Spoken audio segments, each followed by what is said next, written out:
नमस्कार, न्यूज 69 में आपका स्वागत है। मैं हूं आपकी सतंगिता। चलिए बढ़ते हैं खबर की ओर। महान आध्यात्मिक संत श्री गुरु नानक देव जी महाराज के पावन प्रकाश पर्व के अवसर पर जबलपुर के गैरिसन ग्राउंड में एक भव्य कार्यक्रम का आयोजन किया गया, जहां सिख समाज के लोगों के द्वारा विविध कार्यक्रमों का आयोजन किया गया। इस आयोजन में लोक निर्माण विभाग के मंत्री राकेश सिंह ने भी अपनी उपस्थिति दर्ज कराई। इस दौरान उन्होंने शहर के सभी सिख बंधुओं को शुभकामनाएं दी। उन्होंने कहा कि श्री गुरु नानक देव जी महाराज ने समाज को एकजुट कर सन्मार्ग पर चलने की प्रेरणा दी।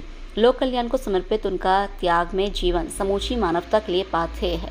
इस दौरान मीडिया द्वारा बिहार चुनाव और कांग्रेस के प्रशिक्षण शिविर पर किए गए सवालों का जवाब देते हुए मंत्री राकेश सिंह ने कहा कि बिहार चुनाव में बिहार की समझदार जनता अपने विकास को चुनने का मन बना चुकी है।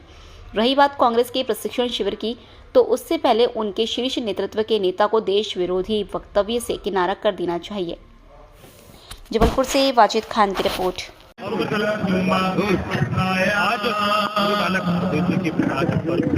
सिख पंथ के संस्थापक श्री गुरु नानक देव जी की जयंती को पूरे विश्व में प्रकाश पर्व के रूप में मनाया जाता है और वास्तव में ज्ञान का जो प्रकाश उन्होंने इस पूरे संसार को दिया, उसी ज्ञान के प्रकाश में न केवल सिख पंथ और उसको मानने वाले बल्कि एक बहुत बड़ी संख्या आज भी प्रकाशित हो रही है, आलोकित हो रही है।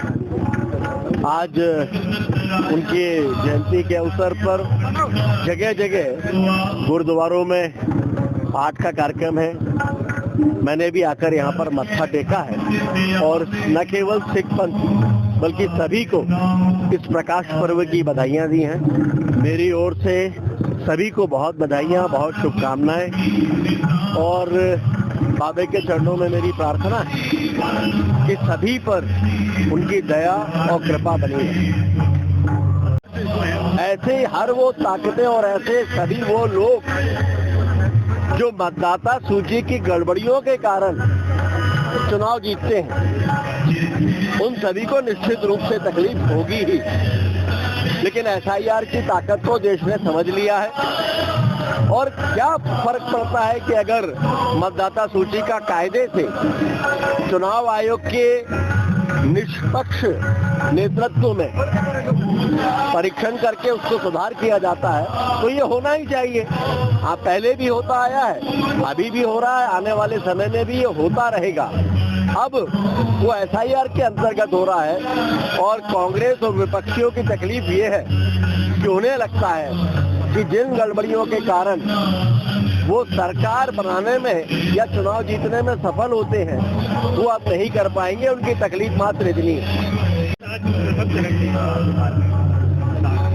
देखिए, बिहार का प्रथम चरण का मतदान है और बड़े स्पष्ट संकेत मिल रहे हैं कि भारतीय जनता पार्टी का गठबंधन एनडीए ऐतिहासिक बहुमत के साथ वहां पर सरकार बनाने जा रहा है। जनता वहां फिर से जंगल राज की वापसी नहीं चाहेगी। जनता को नीतीश जी के नेतृत्व में एनडीए की सरकार में जिस तरह से कानून व्यवस्था का राज मिला है, जनता उसी का संरक्षण चाहती है और इसलिए माननीय मोदी जी के नेतृत्व में एनडीए की सरकार बिहार में निश्चित रूप से बनने जा रही है।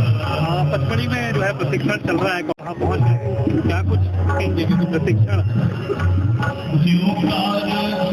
जब भी कांग्रेस में प्रशिक्षण की बात आती है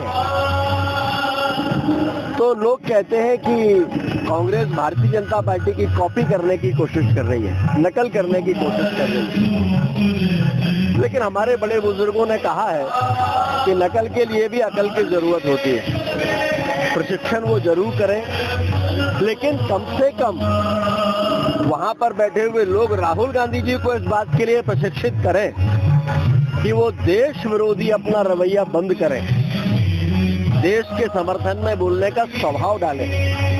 जब भी भारत के सामने कोई चुनौती आती है तो उनका भारत विरोध पूरी दुनिया में न केवल राहुल गांधी बल्कि उनकी पूरी पार्टी को हास्यास्पद स्थिति में लाके खड़ा कर देता है। और इसलिए प्रशिक्षण हो रहा है, ये अच्छी बात है। लेकिन कांग्रेस और राहुल गांधी जी को भी देश के लिए काम करने के प्रशिक्षण की आवश्यकता है।